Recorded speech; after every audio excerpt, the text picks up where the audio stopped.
শুভ সন্ধ্যা বন্ধুরা। তো দেখতেই পাচ্ছ, দেখো আজকে সারাদিন আমি বাড়ি ছিলাম না, তো পাড়ায় গেছিলাম। আর এবারে বাড়ি যাবো আজকে, তাড়াতাড়ি চলে এসেছি, নাহলে অনেক রাত্রে যে এদিকে ফাঁকা মাঠ দেখতে পাচ্ছি, একদম অন্ধকার, কোনো বাড়িঘর নাই, যমুনা। এদিকে তোমাদের পেছন দিকটাতে হয়েছে যমুনা এটা। তো দেখো, এই দেখো অনেক দূরে, এই যে গড়টি অনেক পেছনে। আর এদিকে পুরো যমুনা আরো সামনে আছে। আমি এই জায়গাটা দাঁড়িয়েছি কারণ আরো ফাঁকা জায়গা তো দাঁড়াইতে পারবো না, ভয়ের ঠেলা। তার জন্য ওই দেখো পুরো যমুনা, এদিকে যমুনার মধ্যে কস্তুরী দেখতেই পাচ্ছ। তো দেখো, তো আমি এখানে একটু দাঁড়িয়ে ভাবলাম যে একটা শর্ট ভিডিও বানিয়ে নেই। তো তোমরা অবশ্যই কিন্তু আমার ভিডিওটা ভালো লাগলে একটা লাইক করবে, চ্যানেলটাকে সাবস্ক্রাইব করে আমার পাশে থাকবে।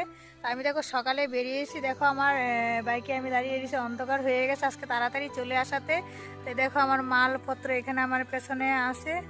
তো তোমরা অবশ্যই মানে চ্যানেলটাকে সাবস্ক্রাইব করে আমার পাশে থাকবে, তোমাদের ভালোবাসার জন্য আমি এত পরিশ্রম করি। তো টাটা, দেখা হবে পরে।